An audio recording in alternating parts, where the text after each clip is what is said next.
Hello, and welcome to Looking Up, a View from the Valley. My name is Mark Weissman, and thank you very, very much for watching. I'm very excited about this brand new television show that will hopefully be educational and informative for the entire family. The premise of the show is to take a positive, nonprofit, and unique perspective on the lower Naugatuck Valley region. For the purposes of this show, that will include Shelton, Derby, Ansonia, Seymour, Naugatuck, Beacon Falls, and Oxford. If you have any comments on the show, feel free to provide feedback, questions, or suggestions to lookingupvalley@gmail.com or check out our Facebook page and dedicated website. Thank you very much. The smart growth is what we were looking at, and again, getting in that whole introspective period where we said, okay, what do we need to do? What are we doing wrong? How can we better ourselves? Smart growth, quite frankly, we didn't want to become a community where you ended up with urban sprawl. Right. We didn't want our main streets to become the Boston Post Road with big box retailers, again, with no connection to the community. And you had a chance to get a box in your downtown a while ago. We did, and, really? and thankfully we chose wisely and opted out. That's great. Tom had, what did you have with you? The sickle or something in your hand. A Goodyear tire. So the idea of promoting smart growth, and smart growth being pedestrian-based downtowns. Right, exactly. You want people living downtown, and you want them to have everything that they need within a 5 to 10 minute walk. Exactly. That's targeted for 18 to 34-year-olds. Right. It's also targeted for 55 and older, empty nesters. That's good. They want a more active lifestyle. They want to be downtown. They want to be where there's some nightlife. Sure. And they don't want to be in an area. But a nice, safe downtown. Oh, absolutely. Speaking of, where is the Naugatuck Senior Center? Do you have one? It's about half a mile from here. Oh, okay. So you go straight up Cedar, and then you go right on Church, and then it's left on Meadow. Okay, good. It's right. And again, the idea there is it's within a quarter of a mile from the downtown. Right, area. exactly. And in a setting where you have, like, for example, you have acts on the green, music on the green in the summer.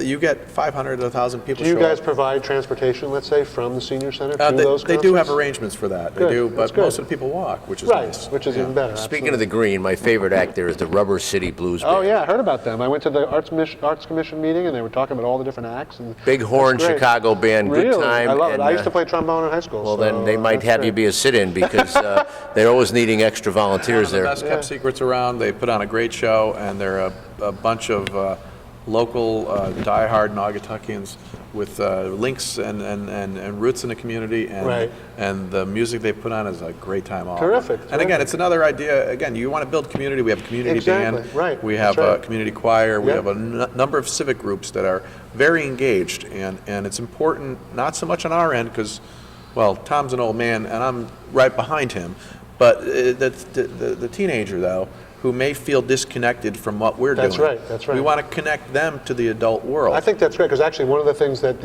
I know the Derby Cultural Commission and the Arts Council are thinking about, because traditionally the demographic for those concerts are the age groups you mentioned. Yeah. But there's obviously all this popular music out there. Now you don't want to alienate the existing demographic, you want to expand it.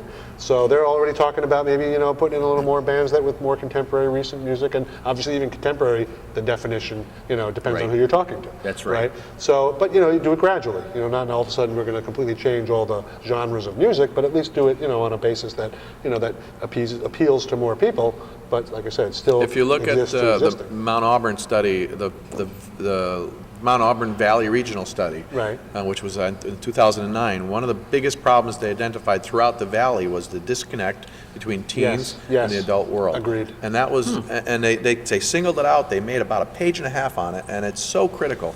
Because without those teens believing in their community or engaging or having some form of interaction, we've lost them. Right? Absolutely. And again, we're not here to keep them all, but you want to combat brain drain. You've got to make sure they believe. Absolutely. I'm sure the graduation rate would go higher if they're more engaged and things like that. Well, it would go higher, but the thing is the rematriculation rate would rise. Right. That's which is the most important part, because again, we're not saying go out and see the world. Please do. Come back though, and come back and help build the community now for the next round. I don't know if the audience caught that, but could you really explain what rematriculation is? Well, you want me to define it? Or? Yes, please. Well, I mean, the idea again is to making sure that somebody who was born and raised in the valley or in our area or in our community has sufficient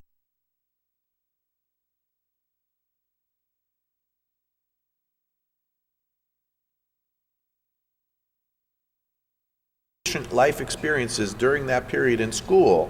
So they're engaged with their community so much so that they say, gosh, that's home. And granted, I may go to New York or Boston or wherever I'm going, but I need to come back home because that's a part of me's there. And a part of me is there if I'm engaged. If I'm disengaged and it means nothing to me, then all I'm thinking about is a way to complain to get out of here.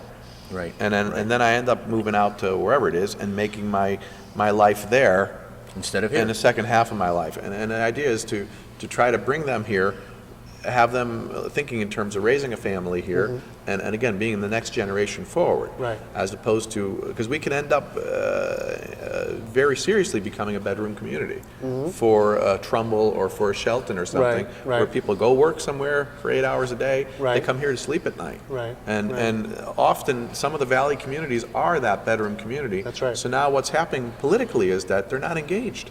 They don't know who their leaders are. They don't know what they're voting on. You end up with a box mart in the Right, center of what right. used to be a historical core. Right. And so now you've just sucked the roots right out of the community. Because Boxmart, when the stock market goes down a toilet, they're going to close up, and they're going to devastate all the little guys. And the butcher, the baker, and the cabinet maker are now out of business. You know, this is a whole other show, though, and I want, Mark, you said you're a school teacher? Yes, I am. I would love the Educational Society to teach these kids what is having a family, what are the responsibilities. Life skills, You know, basically. yeah, exactly. Yeah, yeah. Marriage, easy to get into, hard to get out of. What's the responsibility of having children? What are the dangers of credit cards? And- Absolutely. You know, they're actually doing it. Like, I was in Shelton this morning in some of the schools, working with the Junior Achievement, Junior Achievement organization, and even the middle schools, you know, in some of the local, they're already having the kids think about careers. Now, the upside of that is you get more mature kids. They're thinking about, oh, what I want to be. They're not just flitting around. But at the same time, my concern almost is let's not take it to the extreme. I mean, they're still 7th, 8th grade. Right. They're kids. You know, they don't have to all of a sudden, you know, buckle down and become like, you know, working and all that stuff. You're still a kid. Enjoy it. Have fun. But in a way, that's good because then they can learn at an early age how you have a balanced life. You go to work, you have fun, you go to a concert, you know, and you do some volunteer work or whatever A lot it is. of a lot of these programs also can start with community mentoring. Right, Like, for example, exactly. we have 55 businesses in our industrial park. We have a DNA testing equipment company. Now you say, well, what does that matter to, say, a middle school kid? Well, it does. Absolutely. If they know that there's actually career choices for them Exactly. in our community, now they may say, well, gosh, they're doing some exciting things there. They started their business from scratch, and they did it in Naugatuck. That's right. And if there's a mentoring program where they can go there even on an internship level or some kind of interaction where they know the owner of the company or they know somebody who manages the place, who shows them, well, this is what DNA is and this is how it matters to you. Exactly. Instead of just catching it on CSI or Right, or 11 what o'clock you news. think, oh, I'm learning this in science class, how does it apply to the real world? applies for Immediately- here. Exactly, right. You can Absolutely. show a lab or what it's Yeah. like. And it's good that you mentioned that because well, two things. One, I've done mentoring in Derby and in Shelton, and mentoring actually could mean either the kids go to the business or the business people can come to the schools. So it's nice, it can kind of be a give and take. And the other thing is, we had a really nice conversation with Dr. Tracy, the superintendent of schools, where he talked about, you know, career building, where they're having career fairs now, again, at the middle school level, things like that. So you're actually engaging, you know, kids in what to do, because like you said, they only know about, you know, what they see. Like maybe, you know, they see, you know, they watch American Idol, so they think, oh, I want to be a professional singer or they're a sports fan, be an athlete, because that's all they're exposed to. Whereas Right. if you physically take them or show them on YouTube video or something like that, what other options? Oh, wow, I didn't know that. You know, what is DNA? I've heard about it, or, you know, I saw it in science class. Yeah, there's an actual job for that, or a career that you can actually build. I think that's, like you said, it's limited to whatever they're exposed with. So the idea of exposing them to more, you know, productive and worthwhile jobs, it's just going to be better for them. Some of the, again, some of the thinking in the late 70s and the 80s was to kind of take the industry and hush it into a corner. And that's okay, again, in certain regards, but in terms of community building, it's awful, because we need to know who our businesses are, Right. what they're doing, what kind of an impact they have on the community, Absolutely. and again, how they can serve as points of inspiration for the younger generation. Absolutely. Well, how is it that we do some remarkable things here? Now, granted, you know, Naugatuck, in the past, we had wild Naugas running free here, and we had that Nauga hide stuff, which was that Right. fake leather Right, vinyl stuff right. that was invented here. Oh, now didn't know that. we, So it's a mascot. It's not really. it's a little mascot. Oh, but, okay. But it was called a wild Naga, and it was Oh, kind of like okay. a takeoff on a Tasmanian devil, but Right. and they were everywhere. Wow. And they say Uniroyal in a corner, and Sure. and a Now, big what kid. you mentioned this sort of like kind of they weren't really outspoken about the industry? Do you know why that was? In other words, Well, there was a push in the 70s to kind of take industry and kind of mute it into a corner. And again, which kind of led to the creation of the industrial parks. Let's take it out of the main street, let's take it out of the residential areas, let's throw it into a segregated corner. Is that because of the environmental concerns? Well, or there what was, the there reason? was, part of it was environmental, the other part of it was strictly from a zoning standpoint. They were like, okay, we don't want heavy industry mixed next to a house, next to a small business, you know, they wanted to kind of organize things into compartments. And plus, there's a lot of industry that wanted a new 50,000-foot building. They wanted 100-car parking. They wanted access for the tractor trailers to come in and out. And they also wanted room. Most industrial companies want room to put an expansion on as they succeed because the cost to move is too True, either you're expensive. going to go out, you're going to go up, and either way is really not desirable from a residential standpoint or things like that. So that part of it, again, what Tom's hitting on, real important stuff. However, though, in doing so, you end up losing the soul of what you are. Right. Like you don't have people downtown, is your point. Exactly. And downtown, you want to have a vibrant downtown. Absolutely. You want people understanding what's down there. There's either some kind of an experience there, or there's some kind of a unique business or something that you can't get go into a shopping mall. Right. And again, the idea is to take people, say, out of the car, park the car, walk the streets a little. Exactly. And you might bump into somebody you know. Exactly. Because right now our interaction is weddings, funerals, and the supermarket. Right. That's And right. and it's, you know, well, hey, Tom, how you doing? Blah, blah, blah. And he's on his phone or somebody texts I was him going to say, and the internet is the or- other thing. But if we get to Renaissance Place where we have a large office component, we have a couple thousand residents, we have a cool downtown with small stores and parking, and then medical, then you go back to what Chester's trying to say, live, work, and play. And the thing is, you know, honestly, Naugatuck downtown is pretty vibrant right now. I mean, I was actually very impressed. I drove around and looked around at all the stores. I mean, it's very walkable. Exactly. It's flat, and it's a good 1.5 geographic mile area where you can have a 20-minute hike, and you can get just about everything you need. The idea, again, with smart growth, though, is putting people back downtown, getting the 18 to 34s and the 55 and older, putting them in condos downtown so they're living above the storefronts. And now what's happening is they're spilling into the streets every time they're hungry. They're spilling into the streets to see a show. They're spilling into the streets for social reasons, for coffee or anything. That's right. That's a critical part now, of the equation. Now, you guys you're the economic development, okay? So, and the economy affects everyone, not just the downtown. So, and like typically when I hear, well, what's the economic development commissions or corporations doing? It's always about the downtown, or at least that's the primary conversations.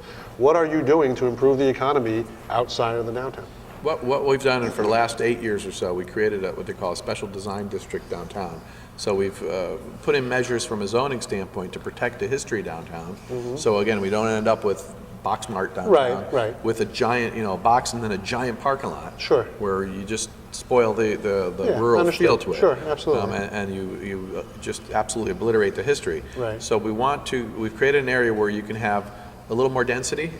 So that normal zoning wouldn't allow X amount of people to be in one area. We're allowing a little more. We're allowing a mix of, say, commercial, light commercial, with residential, with entertainment uses to it, and all within, say, a certain distance of, say, a place of worship.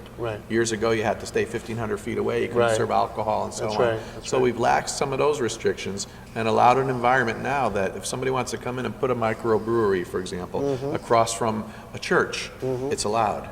But again, this is all, you're talking about the downtown. We're talking about the historic core, yes. Right, so what I'm saying is beyond that, within the city limit or the borough limits, what is, if someone has a house, in other words, there's still economy, and it's not business oriented, but I'm saying like the tax base, things like that. What is the corporation doing to improve the economic situation for people who are not located or even just choose not to go to the downtown? Trying to create jobs in the park. Well, the park is a big deal because that'll help ultimately with the tax burden. And that is a big deal. They contribute an enormous amount to our grand list.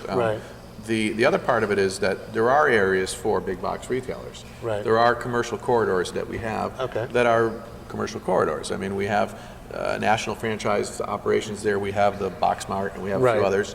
And those are areas that naturally over the years have kind of evolved or devolved, if you would say, into this sprawl where you've had kind of a congestion of these commercial enterprises. And they're usually on the way to someplace else. So we allow for that in certain areas. There's a couple of prominent roads. One's New Haven Road, one's Rubber Avenue. And then we have Bridge Street with a big Y shopping center and a CVS. Right, So right. we have 3 or 4 commercial areas Right. in town. But residentially, a mix of apartments, single-family houses, in all price ranges from the top to the bottom. Right. We have a developer trying to do some over 55 housing, but the market has been soft for residential. Sure. We have a fabulous fitness trail in the Larkin Bridle Trail that goes really? from Naugatuck all the way out to the to Lake Zor. Oh, wow. Chester and I are still. It's the old railroad trestle. Oh, okay, And, okay. And you get, like I said, an old man like Tom and I, well, Tom actually is the old man, I'm younger, and I'll take him out often, and he'll be huffing and puffing and Right, coughing up right. whatever his lunch Well, was. I believe there's plans, the Riverwalk now goes Shelton, Derby, Ansonia opened theirs recently, and I believe there's plans to extend it all the way up to Waterbury. Yeah, and Waterbury's got a $22 million project working on that as well. Right. But this Larkin Bridle Trail's open now. Oh, okay. A lot of nice Excellent. parks. We have a little Bombers Park that has a walk around. So Right. nice town, and good. I think that enhances the residential areas. And get back to Mount Auburn.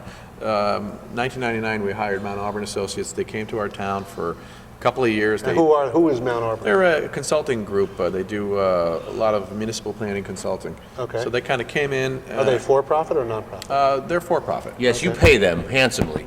No, they're not that bad. They're actually a bargain when really for what you get in return. So they send a team of people here. They interview everyone, and I Okay. mean everyone. A Right. lot of students. That's where they came up with Wow. that whole disconnect thing. Oh, okay. Business Have they leaders- worked with other valley towns besides? They have, Oh, yes. Like, And for example? Shelton. And we were real pleased with what they did in Shelton.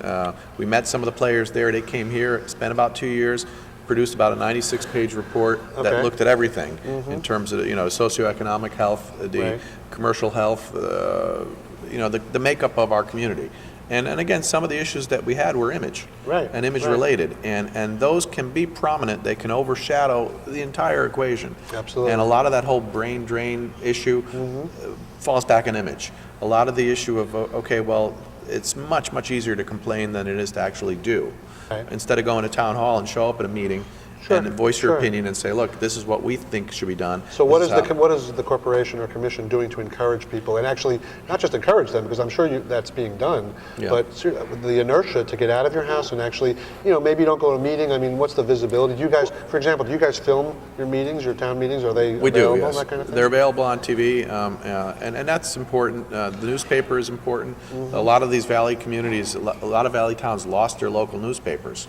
That's a big deal. Sure. That's what is a means of connection. And now Actually, speaking of which, did Naugatuck used to have its own paper, just like? we used to have the Naugatuck Daily News, which was Okay. out of this building, as a matter Oh, of fact. really? It was Okay. produced here in the basement. Okay. But you do have Citizens News, which is a weekly. It's Right, a weekly. right. It's still not the same.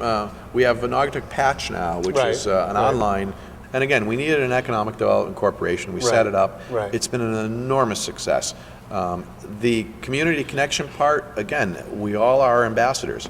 We've got to get out there. We have many events that bring the community together Right. to kind of bridge the disconnect between the youth in school and the adults in the community and the workforce. We want to make sure that the kids in school know what the workforce is, what they're doing, what exciting things are happening in our town. Yeah, that's good. And again, they can be a part of that if they Right. want. We want them to have that option. And often these success stories are buried on the back page of a paper somewhere. Like you said, like when did Goodyear patent the vulcanized rubber? Let's celebrate that in the science classes or just in the community. Not, you know what I not to mean? mention the fact that everything around us has rubber in it somehow. Right, exactly. So Adrian, the designer of the Wizard of Oz costumes, right. from Naugatuck. Right. And you're like, well, what does that matter? Well, I don't know. Every holiday season, Wizard of Oz is watched Exactly, by of hundreds course, of millions of of people. course. He said a costume You designer. guys could, well, what the does that Cultural matter? Commission or the Cultural Council could show the Wizard of Oz, in a simulcast on we the actually green or have something an like event that. where they use this Cedar Street right here, the road leading to the Historical Society. Right. They paint it yellow. And they have the Oh, kids. that's a great idea. They have the kids march down the yellow brick road to Right. the Historical That's Society. fabulous. Watch the filming of the movie. Yep. And then they have the community band outside playing. That's a really good the Wizard idea. of Oz songs. Wow. How long have you guys been doing this? do you About know? 4 or 5 years, Right. and again, an enormous community building experience. That's fabulous. The ingredients are there on the table. Right, It's our exactly. job to celebrate that. Perhaps one of Naugatuck's most best-kept secrets is costume designer Adrian Greenberg. You may not know this, but you have seen Adrian Greenberg's designs before, in several films including The Wizard of Oz. But first, let's get to know the man behind the curtain. Adrian Adolph Greenberg was born in Naugatuck in 1903 to Jewish parents who owned a hat shop on Church Street. Through his parents' hat shop, Greenberg was surrounded by the fabrics and the materials his parents used to make hats, which would play a key role in his career. In 1921, Greenberg graduated from Naugatuck High School and in the fall attended what is now called the Parsons School of Design in New York City. In 1923, he enrolled in the Paris branch of Parsons, where his designs were discovered by Irving Berlin, who had a popular Broadway show called Music Box Revue. Berlin offered Greenberg a job to design costumes for his show. Greenberg worked for Berlin for 2 years. Greenberg's costumes soon got the attention of actor Rudolph Valentino's wife, who took him to California. Greenberg quickly gained success and later designed costumes for Hollywood icons, including Connecticut native Katharine Hepburn, Greta Garbo, and Joan Crawford. From 1925 to 1940, Greenberg became the premier costume designer for MGM, creating costumes for over 200 movies. Some of his most notable films he created costumes for included Marta Hare, starring Greta Garbo, The Bride Wore Red, starring Joan Crawford, The Philadelphia Story, starring Katharine Hepburn, and The Wizard of Oz, starring Judy Garland. L. Frank Baum's children's book, The Wonderful Wizard of Oz, was Greenberg's favorite book growing up. And even as a child, he would be designing and redesigning the costumes that he thought that the characters should be wearing. And he had inside books and pamphlets, notebooks, piles of them. And when he was asked to do The Wizard of Oz, I like to say that his sister packaged everything up and sent it to him. Greenberg designed costumes for most of the characters in the movie, including the Wizard, Glinda the Good Witch, and Dorothy. However, Greenberg went a different route from one costume element Baum described in his book, Dorothy's shoes. When the book was written, Frank Baum had written about silver slippers for Dorothy, and Adrian didn't really like that, so he made them red slippers, and finally red sequined slippers, and those are still popular today. You can still buy them in Walmart. With all of Greenberg's success, he was never nominated or won an Academy Award for his costumes. The Academy Awards didn't have a category for costume design until the late 1940s. However, Greenberg did win a Tony Award for his designs for the play Camelot after his death. He died in 1959 from a heart attack. According to Naugatuck Historical Society Administrative Assistant Mary Conser, the reason why many people may not know Greenberg's name is because he was a one-man show. She said he was paranoid others may copy his designs, so he destroyed all his sketches after an outfit was made. Well, to get Greenberg's name out there, the Historical Society hosted an event called A Day in Emerald City, where The Wizard of Oz was shown, and children who attended the event dressed up in their favorite Wizard of Oz costumes. But first they all joined in a parade down the yellow brick road on Cedar Street, which was painted yellow. According to Sandra Clark, Vice President of the Historical Society and town historian, of all the costumes Greenberg designed, the one that stands out the most in her mind was Glinda the Good Witch. As a child, I just thought that was the most beautiful thing. You could wear something like that. It would just be eternally beautiful. As for Naugatuck Historical Society Collections Manager Leslie Romatowski, she loves the fact that his costumes were for everybody.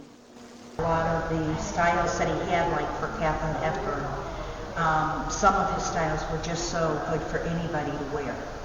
They're, something that you and I would love to wear even today. They're like timeless styles. Even though Adrian Greenberg isn't a household name, his work still lives on today. I think we're actually probably going to start to wrap it up, but the Renaissance, you keep mentioning that. What is that exactly? About 6 or 7 years ago, we had a Fairfield County developer stumbled upon our town, looked at it and said, gosh, this would be a great platform for smart growth development. Right. And again, the concepts being pedestrian-based, putting housing above the stores, creating a sense of nightlife, and reinvigorating the community into the city center. Mm-hmm. So that's been in the planning stages for a number of years. There's been environmental studies, there's been zoning changes we've had to make.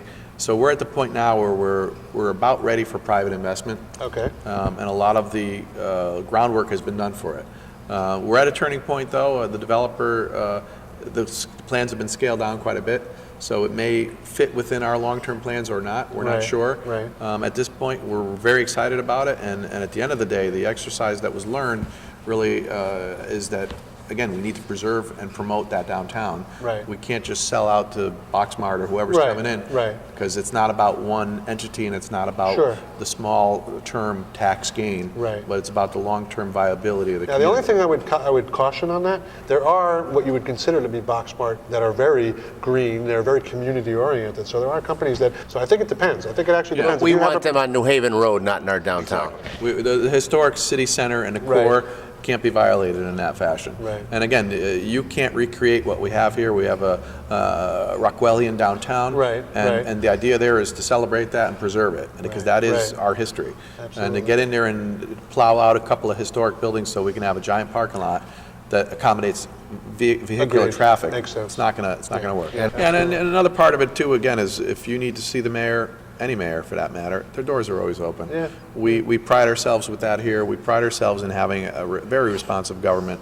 And again, having the ability to be able to take something from concept to fruition within a 30 to 40 day period. Right. And that's by direct engagement, that's by personal relationships, and that's also by making sure that we kind of schematic everything into criteria. Right. We have a checkoff list, and if you meet the criteria, there's no reason for us to bog you down. Right. Let's get moving and let's make good things happen, and that's what we're really looking to do. And ultimately, like I said, for the entire Valley region, we are all in it together. We've got to be strong, we've got to be Exactly. forward-thinking, and we have to all elevate each other.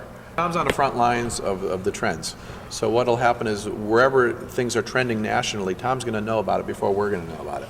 And it's important that we have a strong relationship, and ultimately that Tom's got a strong contact with the politicians and the bureaucrats, so that they know with the finger on the pulse what's happening out there. Right. Because we only have selective engagement on our end. He's in the trenches, so we've got to, again, keep our eyes and ears open on that. And I'm flying the friendly skies. Yes, he is. Mark, I wouldn't have known about you if it wasn't for the press release in the What a Republican American, so I'm glad I read the newspaper. Chester was saying newspapers, and thanks for having us on. Oh, no problem. I appreciate it. Thank you for coming. Appreciate you. We touched on Thank some you really again. great things. I think what's nice is we touched about things that weren't just what people think economic, money-oriented. We talked about all different things that really affect the quality of life, which ultimately will improve the economy. If you have any comments on the show, feel free to provide feedback, questions, or suggestions to lookingupvalley@gmail.com or check out our Facebook page and dedicated website. Thank you very much.